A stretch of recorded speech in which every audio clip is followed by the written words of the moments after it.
Welcome to the Sleep is a Skill podcast. My name is Molly McLaughlin, and I own a company that optimizes sleep through technology, accountability, and behavioral change. Each week, I'll be interviewing world-class experts ranging from doctors, innovators, and thought leaders to give actionable tips and strategies that you can implement to become a more skillful sleeper. Let's jump into your dose of practical sleep training.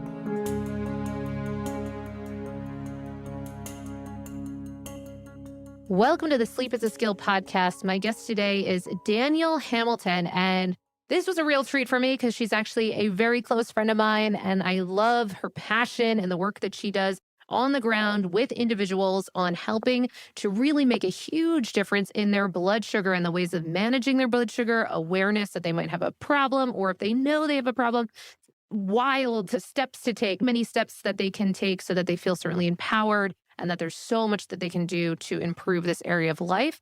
And as many of you that have listened for quite some time, you're likely aware that blood sugar dysregulation can absolutely show up in your sleep results. So this is a really important conversation that I hope if you're listening, that you're either taking this for yourself or if other individuals that are struggling, that you share this information, because I really believe that this can make such a difference for so many of us on so many levels, but certainly with our sleep.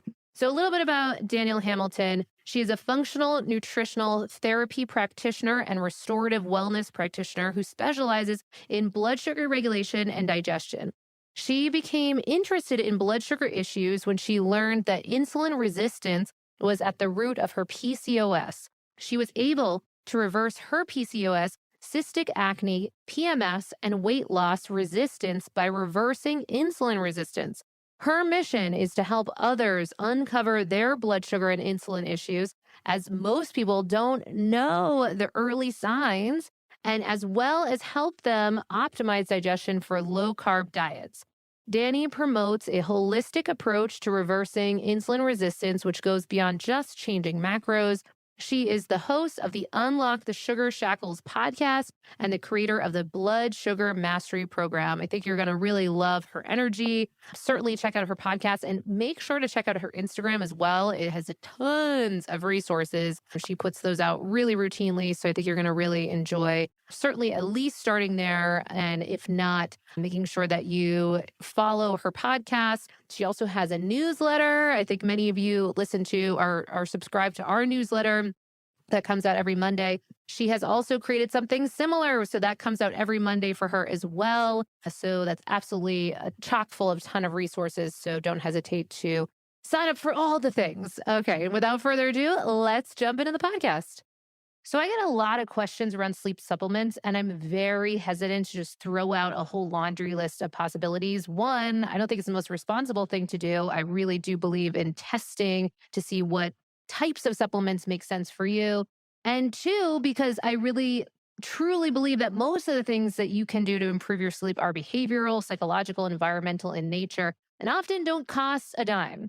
However, there is one supplement that I personally take every day and that I do feel quite comfortable with suggesting for most individuals to experiment with because of a couple of reasons. Its high safety profile and high rates of deficiencies in our modern society. Some put the numbers as somewhere around 80% of the population being deficient in this one area, and that is magnesium. So magnesium has been called the calming mineral, and some report that magnesium can increase GABA, which encourages relaxation on a cellular level, which is critical for sleep. Magnesium also plays a key role in regulating our body's stress response system. Those with magnesium deficiency usually have higher anxiety and stress levels, which negatively impact sleep as well.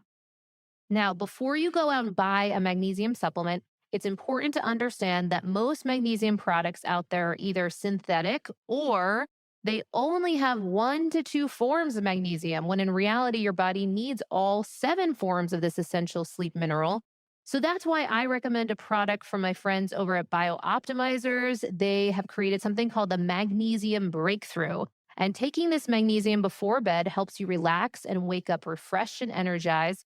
And while we don't recommend that you go too nuts on looking at all the sleep stage classifications on all your wearables, I will share anecdotally that many clients have reported improvements in their deep sleep trend numbers. Again, I don't want you going nuts on the sleep stage classification numbers on your wearables, but I do want to let you know about that because I know that many of you do reach out on questions of how to improve your deep sleep. So I also love that BioOptimizers offers free shipping on select orders, and they offer a 365-day money back guarantee on all their products. Plus, they have a customer satisfaction rating of 99.3%. Very impressive. And you can get 10% off Magnesium Breakthrough. Again, this is the same magnesium that I use every single night. And finally, you can get 10% off Magnesium Breakthrough. Again, that's the magnesium supplement that I use every single night by going to so magbreakthrough.com/sleep is a skill. And be sure to use the code sleep is a skill for 10% off. And welcome to the Sleep is a Skill podcast. Today's guest is a really great friend of mine, Danielle Hamilton, to be formal. Thank you so much for taking the time. This is going to be so much fun. I'm so excited to be here, Molly. This has been a long time coming, and I'm honored to be on your show. Yay. Amazing. Amazing. You have just been a fast friend and with such kind of commonalities. We actually have had opportunities at different conferences to kind of room together. And the two of us really walk our talk and could just nerd out on all of our gadgets and things to do to help optimize our sleep and health. And, this is going to be such a fun conversation, but also just a really important conversation. And I know you're rooted in a real clear mission for yourself and your life of sharing how you got into being kind of in a place of thought leadership on the regulation and monitoring and awareness of glucose and how that can really affect and insulin and how that can all affect your health and well-being and certainly your sleep. So I want to give you an opportunity to kind of share like how you got to this place and why you are so passionate. Yeah, thanks, Molly. And yes, we certainly walk our talk in these in the hotel rooms with all our gadgets and our mouth tape. And I was like, oh no, this light is terrible. You're like, I have these travel red lights. I'm like, you are the best person to room with right now. Are you kidding me? I love it. And you're such a good partner for that too. Cause like, they were able to manage how to like have fun, how to go out and about, invest in our social capital, quote unquote, but then also still get some good sleep and feel good at these conferences, so it's an art form and really appreciate it. It is for sure. I totally get that. And that's a great topic that we could definitely dive into later, how to find a balance in this world of being healthy, but also having fun because everyone loves to do things after the sun goes down. And I prefer to do things before the sun goes down, but that's a topic for another day. So so my story starts in childhood. I was kind of a sickly kid. I had a lot of colds and ear infections, lots of antibiotics, and I really loved processed breakfast foods. I was a big cereal head, oatmeal, Eggo waffles, toaster strudels. If it was a breakfast food, it had my name on it. And so I was into carbs, but also carbs with extra sugar on it. And I always thought that it was just because of my sweet tooth, right? Like I'm eating this way because of my tooth. I not surprisingly, started developing some other health issues as I got older. I was a senior in high school. I got strep throat 6 times that year. I had to get my tonsils out. I went to college. I started to develop seasonal allergies, like really, really badly. And I started to develop asthma and I got a lot of sinus infections. Then I moved to Miami, where the season for allergies was year round. I found out I was allergic to even palm trees. I thought, this is a cruel joke. This can't be true. So I also always struggled with my weight. I struggled with acne, and I was really in a bad place in my early 20s with the allergies. I was having 3 medications, 2 inhalers. I was getting multiple allergy shots. I had to get 5 shots because I was allergic to so many things.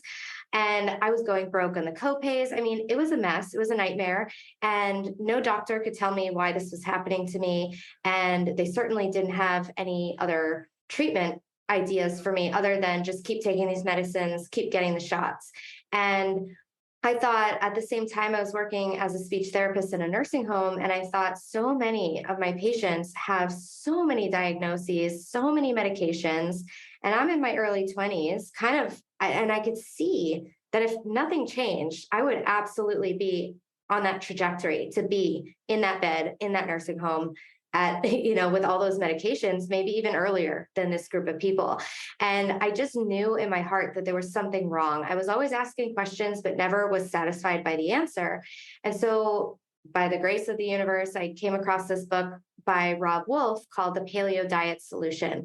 And it basically took everything that I knew or thought I knew about nutrition that I had learned from conventional wisdom, from commercials, and things like that. And I realized that, oh my goodness, I need to do the exact opposite of everything that they're saying. Don't avoid red meat, embrace red meat. Don't avoid salt, embrace salt. Don't have packaged food, have real food. So it was just all these opposite types of lessons. And I changed my diet to a whole foods paleo diet. I got out all the processed foods, and it was like a miracle. My health completely changed. I got rid of all my allergies, all my asthma issues, sinus infections, never had another sinus infection, got off all my medications. And I just wanted to shout this from the rooftops. And I definitely talked to more people who were not really interested in what I had to say. And I was like, you don't even understand. We've been lied to.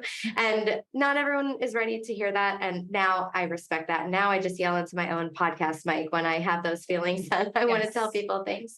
So I was eating a really healthy paleo diet. I was doing well. And then all of a sudden I started gaining weight. I had a really stressful year, and I was like, what's going on? I started to miss my period. It was 6 months and I didn't have a menstrual cycle. My acne that I had always kind of struggled with became all the time. It wasn't just cyclical. It was cystic. It was on different parts of my face that I had never had acne on, like on my cheeks.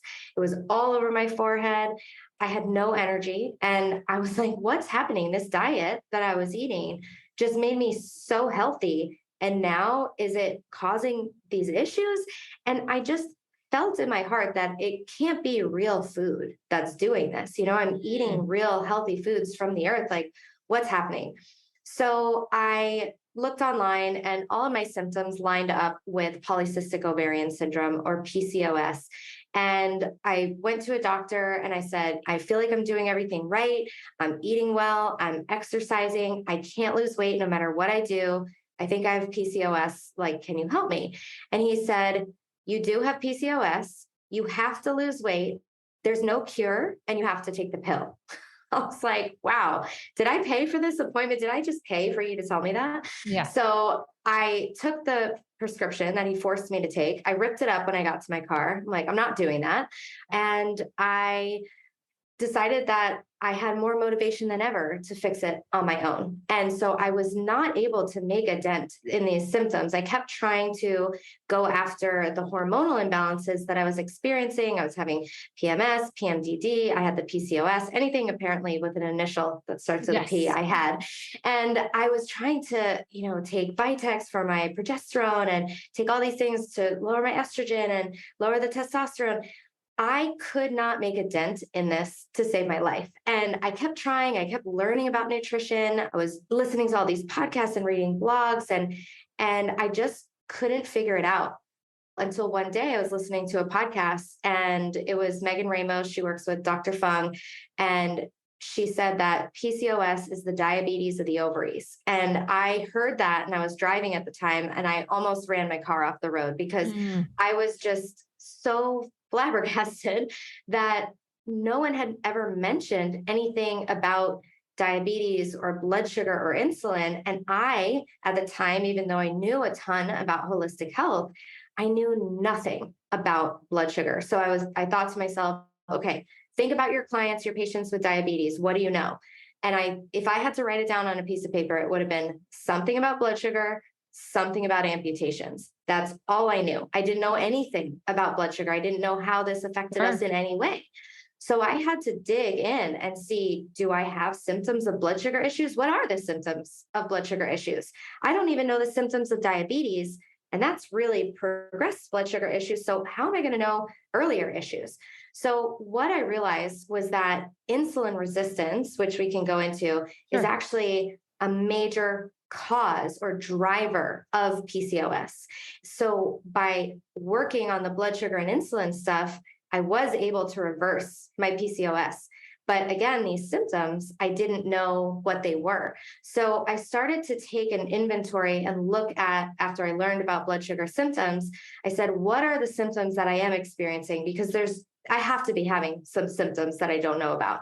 So the sweet tooth, that's one of them. I'm not eating because of my teeth. I'm eating because of my physiology Yeah. is driving that.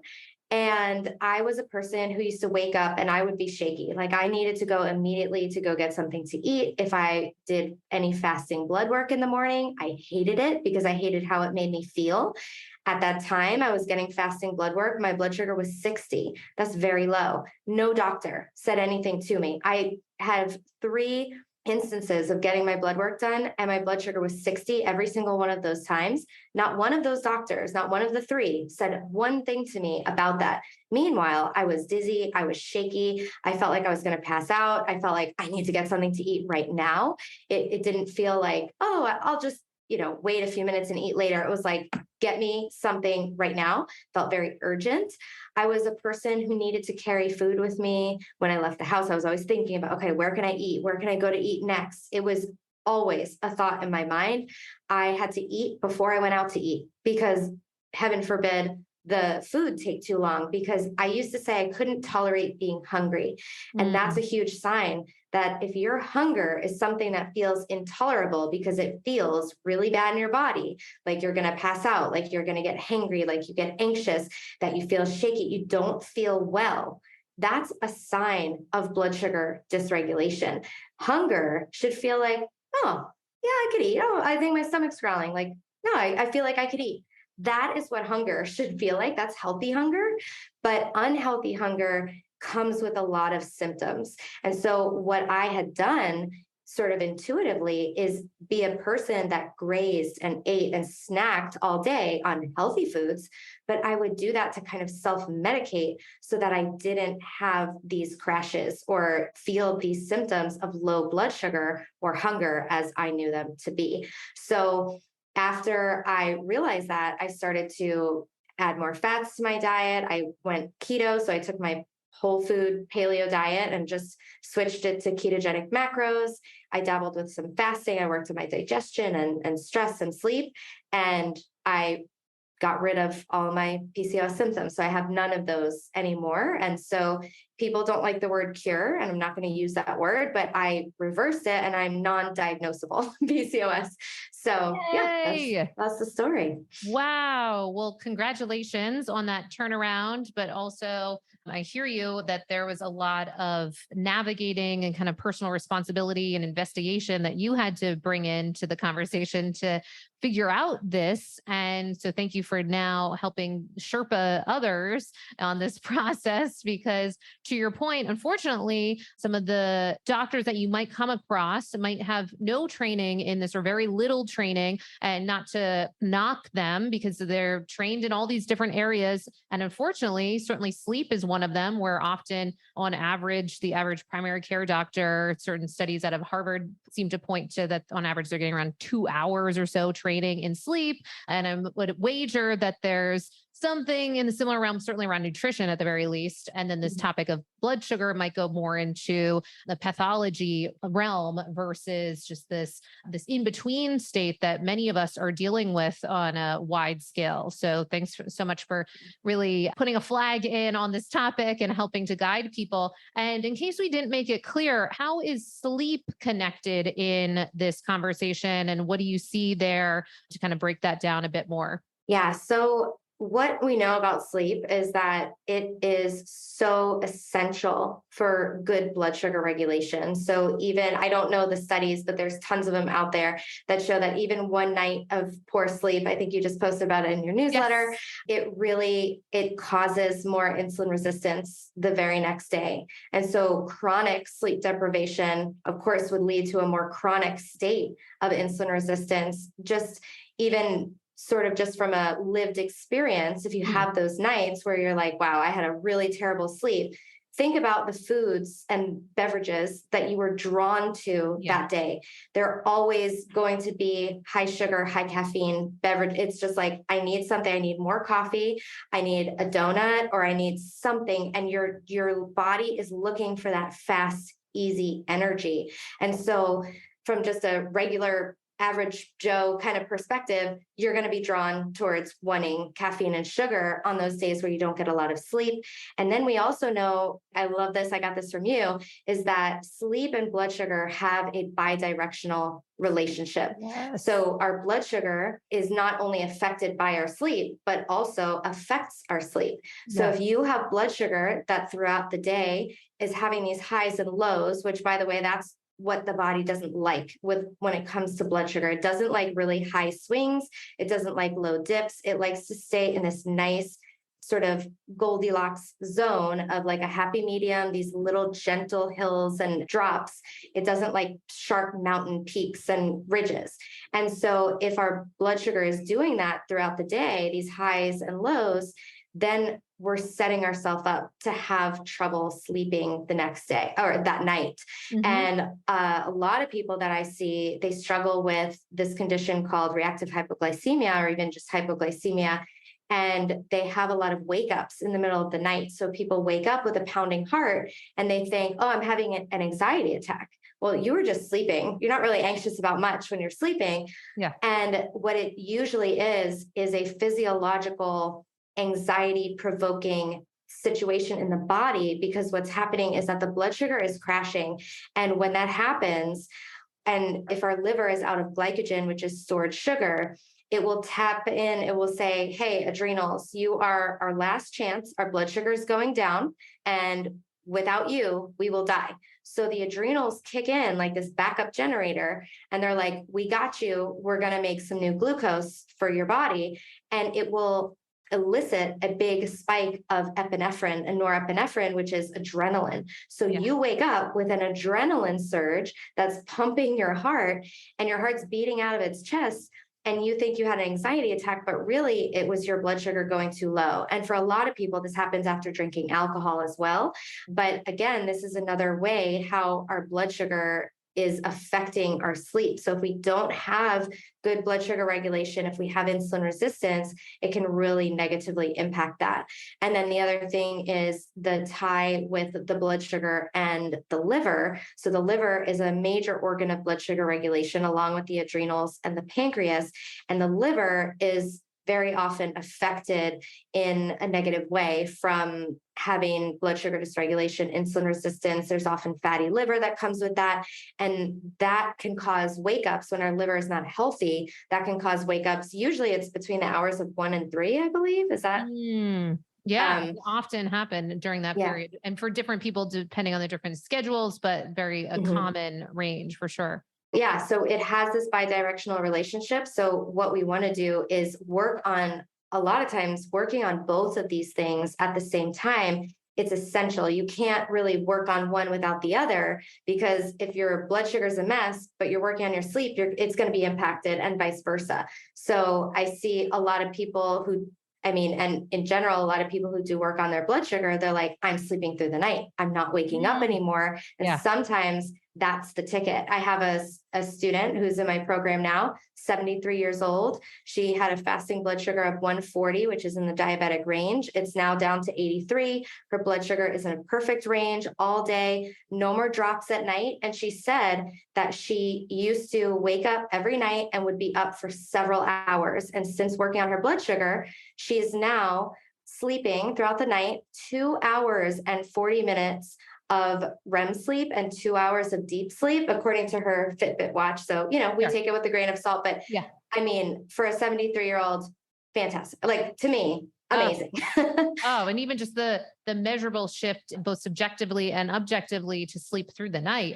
That alone is just such a game changer, especially as we get older. There's just more instances often of those wake ups. So I think many people aren't quite aware of, because there's many reasons for wake ups, and, sometimes it can be layered and there can be a lot going on. It can be temperature stuff, light, all kinds of stressors, whatever. But I think the blood sugar regulation piece is very much an under realized element to that. We had a actually kind of informal look at using levels. And so people using CGMs there, but are also using Oura Ring and kind of overlaying that data and seeing a tendency for some of those wake ups to correspond with some of those drops in, measurable blood sugar ranges. So really interesting stuff that does seem to come about. So if anyone's listening and they are just so frustrated with those wake ups, really, really exploring this topic of blood sugar. So assuming that person is listening and saying, all right, yeah, I do have a sense that it's likely this is an area I could work on. If you can help guide us on what are some of the steps that for anyone, maybe they've never used a CGM, they've never used, prick any blood, or they don't even know where to begin. How do we navigate this? What are like the most important steps to take? Yeah. So the most important step is to, first off, getting one of these meters is really easy. So there's a bunch of companies now that will give you your Yes. prescription for continuous glucose monitors, or you can get the finger prick meter. Both Yeah. are phenomenal for knowing what's going on and for a good start to taking the guesswork out, right? Like just like how you have your clients get Aura rings, Yeah. we need to be able to see what's happening instead of just guessing. So getting a glucose monitor, whatever form that is, and starting to get familiar with what your numbers are and really starting to connect your symptoms with your numbers. So it's like, oh, that afternoon headache, I'm realizing that my blood sugar is kind of going low. I thought it was because I was staring at a screen all day, for example, right? Or I always seem to get anxious at this time. And I didn't realize my blood sugar was going up because I ate a breakfast that was spiking it, right? So starting to connect the symptoms with the blood sugar, that's really important. We want to also look at our fasting blood sugar. Ideally, we don't want that to be too high. The doctors will say under 100 is good. I say between 70 and 85 is ideal. If you're outside of the country, just divide any number that I'm telling you by 18 to get the millimoles. I'm going to be speaking in milligrams per deciliter. We do things weird here in the States. So that's one metric you want to look for. And then after a meal, ideally, we don't want our blood sugar to be spiking more than 30 points because that is considered for some a spike. Ideally, again, we want to keep our blood sugar below 140 because above 140 is going to start to be inflammatory and we're going to have some repercussions on the walls of the blood vessels. It's going to have these inflammatory cytokines being produced. So keeping our blood sugar stable and not having those spikes is a perfect way to get started with stabilizing your blood sugar. So if you are eating and you're like, well, my blood sugar is going up really high, what do I do? So we need to think about the fact that we have three options for macronutrients. We have fats, proteins, and carbohydrates. And we know that carbohydrates are going to spike blood sugar the most. Protein is a very far second from that. And then fat almost has no impact whatsoever on blood sugar and insulin. So knowing that, we want to think about, we need protein as our building blocks. We want to start with a good amount of protein. And ideally, if that protein can come naturally as it does with some fat. So think about a whole egg or ground beef or a chicken thighs, or salmon. So most often in nature, protein is coming with fat, and we want to eat those two together. That's really important for how we digest it and also for our blood sugar. And so getting those two together and then thinking about if you want to add fiber via above ground vegetables. So non-starchy vegetables are great for blood sugar. They have almost no effect whatsoever. And they will also reduce or dampen that blood sugar spike as well from the fiber. It will slow the absorption of the glucose into the system. And then when it comes to carbohydrates in that category, it's a very big, broad category. And there are a lot of differences in there. We can't just lump them all together. We always want to aim for, when it comes to overall health, blood sugar, sleep, we always want to aim for whole food carbohydrates. So anything that comes in a package, box, bag, even a whole wheat bread is still highly processed. And so any sort of processed carbohydrate, so thinking about like a rice cake over rice, or a potato chip over potatoes, or a dried mango over a mango, all of the processed forms are going to spike you much more than a whole food carbohydrate. So you can look online for Diet Doctor is a great website that has visual guides to carbohydrates. and you can see how many carbs are in all of these different whole food carbohydrates. And what you can do is eating your carbohydrates last also actually helps to blunt that spike from the meal. So if we save our carbs for last in our meal, then you can kind of figure out, okay, what carbs work and in what quantity to help me not get a big blood sugar spike. And then you're also going to tune into those symptoms. So, oh, I didn't really have a spike, but all of a sudden, like I had those beets and now I can't stop thinking about chocolate. So certain foods, maybe for me, it's grains. Like if I eat rice or oats, I just cannot stop thinking about sugar. So remembering that those foods break down to sugar and they're still going to be impacting your blood sugar. So just figuring out what works for you in terms of what types of carbohydrates should go in there and what quantity. So that's sort of like the do it yourself. And this is why testing is so, so important. So that would be the first step to reduce those spikes. We're going to add fats and proteins and some veggies, and that's a great basis for your diet. It's also really important to stop snacking because that's going to keep spiking your insulin. It's going to destroy your digestive tract because your body's never getting rest in there. And so a lot of people can't make it to the next meal because their blood sugar is crashing. So making sure to focus on those fats and proteins to help push that meal even further. So maybe instead of having to have 3 snacks in a day, you only have to eat 1 snack and your 3 meals. So ideally, we want to go longer and longer between meals. So having bigger meals, we want to make sure that we're eating at least 3 to 4 hours before bed. This is really important for a lot of people. Some people, again, I get a lot of people with reactive hypoglycemia, they can't make it through the night.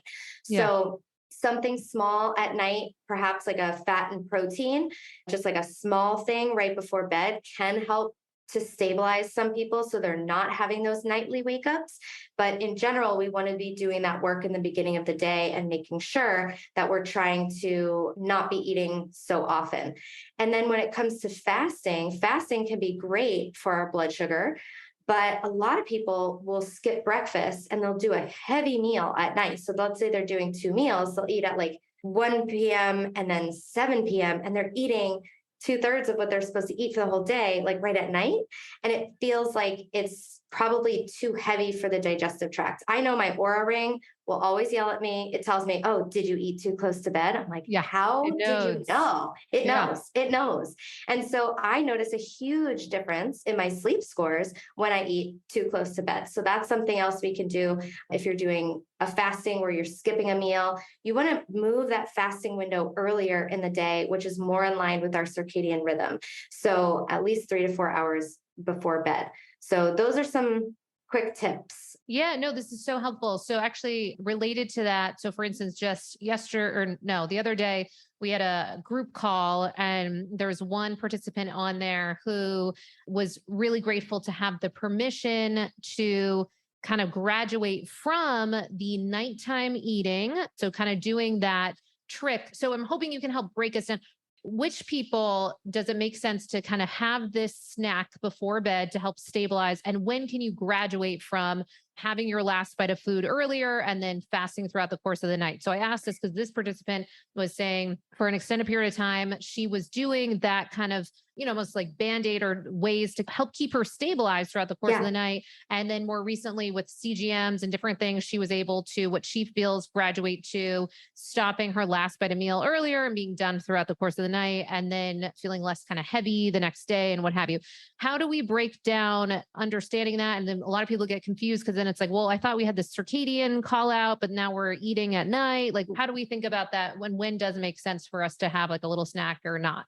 So I would say the only reason why a person would need to have something to eat right before bed is if they're waking up in the middle of the night with a blood sugar crash. Yeah. So this would be evidence on a CGM, sometimes on CGMs, and it's so important to call out because I get this question all the time. Yeah. It looks like you're crashing in the middle of the night because you can be laying on the meter and it's cutting off blood flow. So not really cutting off blood flow, just to the meter. So if you're not waking up with symptoms, if you're not waking up with that pounding heart, waking up hungry, a lot of people need to eat in the middle of the night too. I see this, and that's a blood sugar thing as well. And if you are not waking up feeling like you haven't slept at all. And so if you're Okay. seeing those crashes and on the CGM and you feel terrible, you're waking up, you feel terrible in the morning, chances are you are crashing. And that would be an indication that you may need to eat something, maybe some fat and protein to help stabilize you. Some people need to add carb to that. And that would be for me, the only reason why someone would need to eat before bed. And if you're not crashing, then that would be a reason that you could start maybe bumping it up a little bit earlier, playing with lowering the amount. And as your blood sugar starts improving, you feel more stable during the day. You feel less need to snack. Your hunger becomes less urgent. You can kind of skip a snack during the day. You feel like you have more leeway. You're not thinking about food as much. These are all signs that your blood sugar regulation and insulin resistance are improving and that you might be able to take out that snack. Okay, that's really helpful. Mhm. And I have a question for you around, and this is something that I've been testing with, so I'm curious your thoughts on those times when we deviate. So hopefully we're doing all kinds of things and we're often kind of Pareto's principle, we're managing our blood sugar and things are really working. And for those times, and I know certainly for sometimes people listening, they want to be able to, whatever, indulge on, I don't know, Mhm. 4th of July or whatever the heck it is. So during those times, do you have suggestions on how to kind of manage that, hack that, to use the sort of term, that how do you think about that when it's likely that you've kind of created a bit of that roller coaster for yourself, even though you don't normally do that? So for myself, when I've traveled and I know that I might be eating later and it's the types of foods that I don't normally eat, and there might be more spiking, or maybe I'm having a drink, which usually doesn't happen that often, but on the rare occasions when all that does come about, how do you kind of guide people to help band-aid or mitigate some of the effects of that? Yeah, so we can just use some hacks, Yeah. kind of some blood sugar hacks, if you will. So, apple cider vinegar before a meal or some of those capsules can be really helpful for reducing a blood sugar spike. I happen to have this right here. It's called Good Idea. Yes. It's a seltzer water that helps to reduce blood sugar spikes. So that's really socially appropriate. It's great to bring with you 4th of July barbecues, gatherings, Yeah, just you've introed me bringing. to that company, and that's been a really cool extra resource to know about. So that's perfect. And then Yeah. so you often bring that in too if you know you might Mhm. deviate a bit. Okay. Yeah. So if I'm going to a party, I will absolutely bring a Good Idea with me and I'll have that during the course of the time that I'm there that I'm eating, and it will reduce the blood sugar spike a bit. The other thing is we already talked about saving your carbs for last. Yes. So if you're going somewhere and you know that there's going to be a lot of food out, you could even, some people have eaten some broccoli and protein before they leave the house. And then, so it's like you have some buttered broccoli, you have your Yeah. fats, your fiber, and have a little protein. And then you have some maybe apple cider vinegar, bring a Good Idea. And then you go there and then you can have some carbohydrates. Walking and doing any sort of activity is going to be really great for bringing your blood sugar spikes down. So after you eat carbohydrates, if it's something where, okay, we have a hike plan for today, or maybe I'm at a picnic or something and I could go take a walk around the lake after I eat or something. So getting movement in where appropriate, where you're able to. I mean, I have had a CGM and been like, oh, my blood sugar is spiking. I'm going to run to the bathroom, and I go do like bust out a bunch of squats. Yes, I've done that too. I've done the airport, when it's like Yeah. skipping food Walking up and options down the sometimes, airport. or yep. Yeah. Yeah. So, I mean, all of those things are really helpful. And then, choosing things that are, if you have alcohol, just being mindful of having a mixer that's not going to throw you over the edge, doing like soda water with your mixer. Eating food with alcohol is going to also help, especially if you have blood sugar crashes. You really want to stay away from that. Having the hard ketones instead, which are Yes. actually really good for your blood sugar, and just one of them doesn't really impact your sleep, which is great. And For anyone listening, that's like an alcohol option. So both Danny and I are big fans of hard ketones. So it has a little bit of alcohol in it, but it's ethanol free. And it's not like we don't have any stake per se in the company. We do have different promo codes, but besides I don't have that, one yet. Yeah. yeah. Use Oh, yours. see, there we go. So, it's just genuinely like the two of us are always trying to find alternatives, like just other options so that you can still engage in the world, but not feel like crap the next day. So that's a great option too. Okay. Anything we missed with that as far as hacks or things that you? Just the other thing is I usually say one of the hacks that I have is no naked carbs. And Oh, so yes. that would just be a carbohydrate by itself. So chips and salsa, perfect naked carb, just bread at a table. So a lot of these things that they're putting, if I were a restaurant owner, knowing what I know about Yeah. blood sugar, it would be like, how could I get people to eat the most food possible? It's start them off with a carbohydrate. So you don't want to do that. Save that for last. Save the chips and salsa for last. Yes. And don't eat them by itself, even if it's a healthy carbohydrate. So like, oh, I'm going to have a snack of a banana in the middle of the day. Not a good choice at all. Go for something less sugary, pair it with something that has some fat and protein to lower the blood sugar response. And yeah, that should help. Oh, that's great. And quick question too. We have because we have a lot of kind of biohackers or people that are tracking and have different wearables, and they'll have questions about a couple things: where to put like sauna use, workouts, some of these times where they'll see that there's even, I know you mentioned you had a participant in one of your classes that even just a hot shower would kind of spike them. So like some of these things, how do we think about that? Or do we need to shift how we're thinking about maybe all spikes are not bad? How do we navigate that? Yeah, that's a really good question. Very important question. So oftentimes we know that stress will spike our blood sugar. So I think that's an important thing to call out.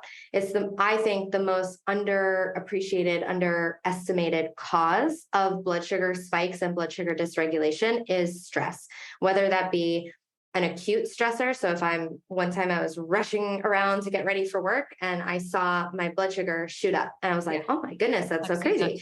Yeah. Yeah. And then the chronic stressors will tend to elevate our blood sugar over time more as a whole, as opposed to one spike.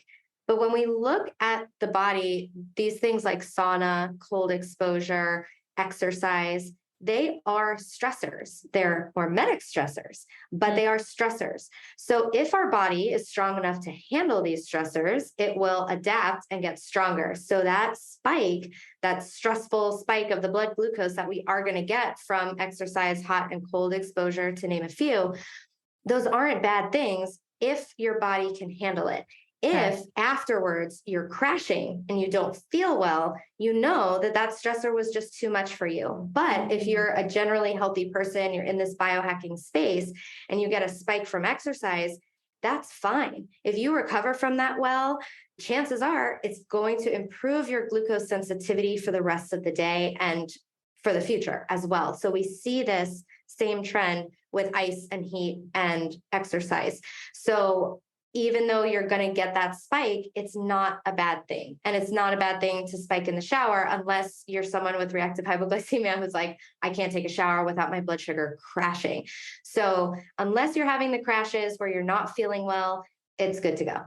Ah, okay. Really helpful. So it's not as if we should strategically like harp on or how much we're spiking, what time we're spiking. Those are going to be helpful in the long run for us.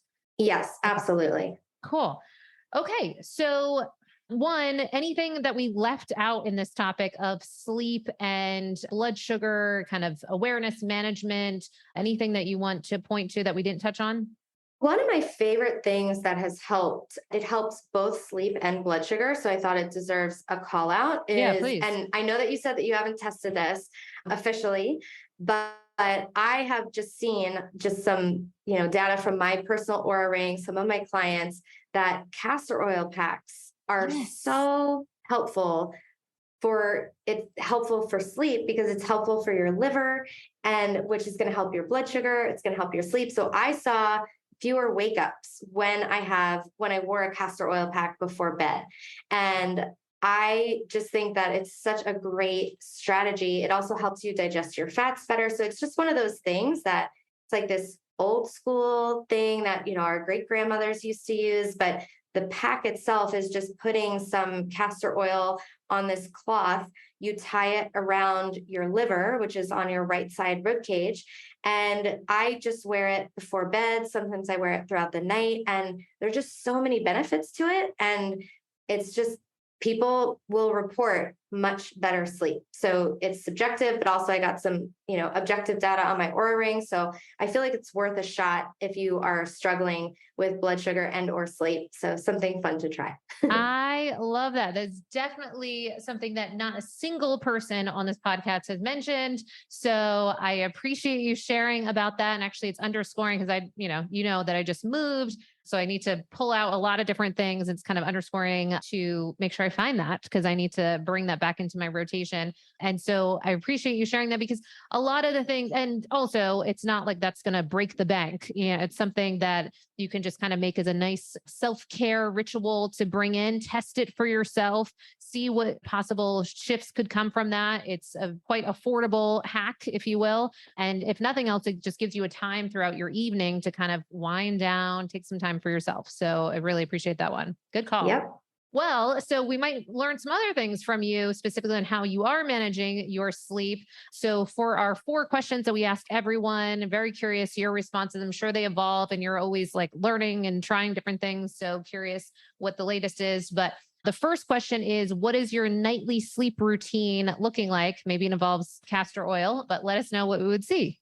Yeah. So typically on an ideal day when I get everything together and I'm able to do this, it starts with seeing the sunset. And then after the sunset, I will put on my amber colored blue blocking glasses. And this isn't a good thing, but I'll usually watch some TV with my wife. And then when I put on my pajamas for the night, I'll put on my castor oil pack. So then we'll watch some TV. I try to get off screens. I'm not great at it. So this is maybe a little bump in yes, a nudge to get off my screens earlier. Yes, and totally then, and then at night, when I do get into bed, I use earplugs. I have every single day since freshman year of college when I was 18. So I've used earplugs. I use a sleep mask every single night, again, since I was 18.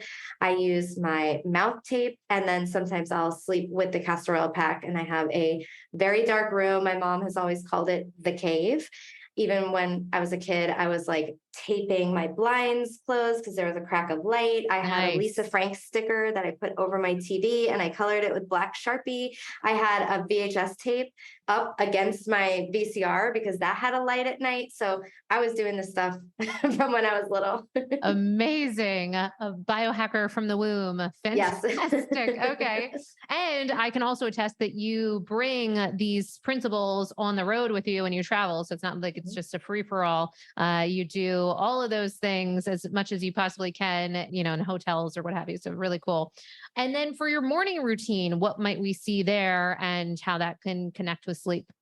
Yeah. So getting morning sunlight is really, really important. So the first thing I do is I try to get up with the sun. I haven't been super successful since this time change. I don't like this time change. I want to go back to the old time. Yes. And so I usually get up around the sunrise and I get out first thing to get some sunlight into my eyes. And that's number one. Sometimes I'll step on the grass and try to, do some grounding, but it is kind of hard in Florida. There's a lot of ants and there's a lot of bugs. So that doesn't always happen. And then I feed my cats, play with my cats because they need to be played with. So that's my morning routine. And I drink mostly decaf coffee because the caffeine is something that spikes me. And so I definitely like to use mostly decaf. And then sometimes I'll do Rasa coffee alternative, which is like adaptogenic herbs for your adrenals. I turned you on to Rasa. We love it. Certainly do. And it's so funny and will you help me also just like make it a doable thing? So I had heard about it in the past. And I'd even gotten their packets, but they just sat there because I was like intimidated by the French press and the whole thing. And just occurred as like a whole to do. And you helped me be like, no, it's not scary. Just do it. Like, and then you got me the mug, which was so cool, like such a great present. And so that has just been such a nice addition. So anyone who feels like, oh my gosh, the idea of having alternatives or coffee alternatives can feel like a lot, but there's so many great products on the market to maybe have like a hybrid. So it doesn't have to be so dramatic where you have no caffeine, but you can have low to no or lower ring. So that can be really helpful. And I love what you shared about the fact that for some people that can spike you if you are having caffeine. So that's why another reason why it's so important to test to see what are some of the triggers for you. And so then you can kind of be in charge of that. So really great call outs. And then the next one would be, what might we see on your kind of nightstand or proverbial nightstand if you're traveling? Yeah, so all those sleep things, my earplugs, my sleep mask, my mouth tape, and Yes.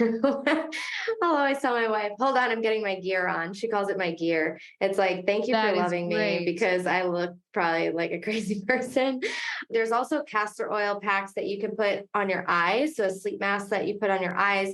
I don't do this all the time, but sometimes, and there's extra benefits if you have it around like the eyebrow area and on your eyelashes. It can help regrow hair, but there's also other benefits connected to the liver. I can't even remember all of these things. So I have that, the castor oil there. And I also have a reading light that's like an orange ambery light. Yes. And Great. even though I am not really good at using that because into audiobooks, but that's there. And some books. Fantastic. And a click light. This is a really fun we have a red light in the bedroom. That's on my wife's nightstand, not mine. But the red light bulb in there is helpful for nighttime. And then click lights are awesome. So you don't have to turn the switch. So I have a little remote click light. Yes, I love those. Absolutely. Anything that can be portable. I know when we were traveling, the little like hockey puck style red lights, love those emotion lights, and you can turn those on off. And the click lights are fantastic. So for anyone that wants to have some more of a portable option and then just something to walk you to the bathroom and not have to then have the bright shuttle light and impact your melatonin production, really, really great.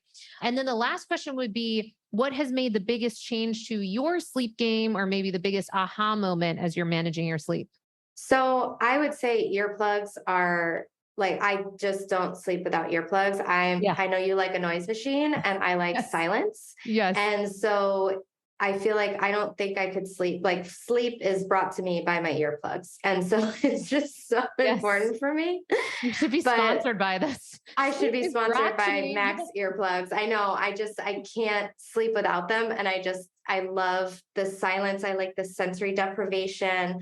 But yeah, I would say that that's probably my biggest one. I love that. Well, amazing. Thank you so much for kind of just sharing. Also, I guess that's one of the things that I really appreciate about some of the work that you're doing is that you're really sharing your own personal experience and what you are experimenting with, what's working, what's not working. And it's not as if you're someone that's saying, oh, I've got it all figured out, I'm just done, because I'm right there with you. Like we want to continually test different things and play with different things, and also share some of our fallibilities and some of the things that like, oh yeah, I'm still working with the TV at night. I often share with our groups that we work with as far as sleep optimization, that for me, it's like the thought timing piece and the nighttime, kind of some of the things that you're engaging with and not engaging with. And by vulnerably sharing that, I just think it's so helpful because it's like the humanization process of all of this it's an ongoing thing. So I really, really appreciate that.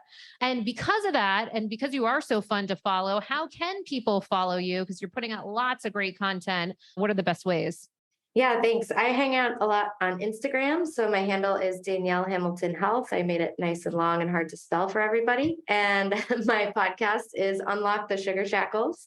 And my group coaching program is called Blood Sugar Mastery. So we work in a group format, kind of like your program. Yes. I was happy to inspire you to go group. You did. She inspired me to go group because I was so like, oh, listen, we do one-on-ones and I don't want to lose the effectiveness of switching from one-on-ones to the group. And now I am a total convert for the group. I think that so much more value can be given and it's just amazing. So it's so great. You get so much more contact time with everybody and then everybody's supporting each other and we're working through things together. They're inspiring each other. They're holding space. They're or even just commiserating with each other, because sometimes you just need to be like, this is hard. This sucks. And I just want a pity party right now. And that's fine too. Yes, because at least you're still in the conversation of it. I mean, and to be around like-minded people that are thinking about these topics just in general, prioritizing it is important to them, and the vulnerability to sometimes say like, oh, I want to just whatever, have ice cream and cake and whatever.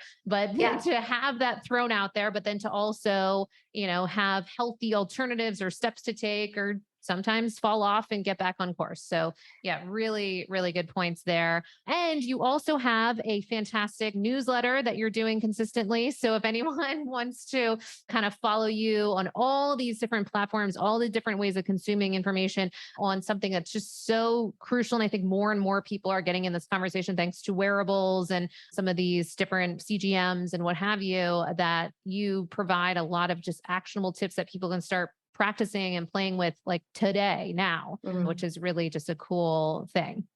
Yeah, thank you. Yeah, my newsletter, you can get on that if you go to my website, DanielleHamiltonHealth.com. So, amazing. Awesome. Well, thank you so much for taking the time to be here. I so appreciate it. Yeah, my pleasure. It was so much fun. Awesome. You've been listening to the Sleep is a Skill podcast, the #1 podcast for people who want to take their sleep skills to the next level.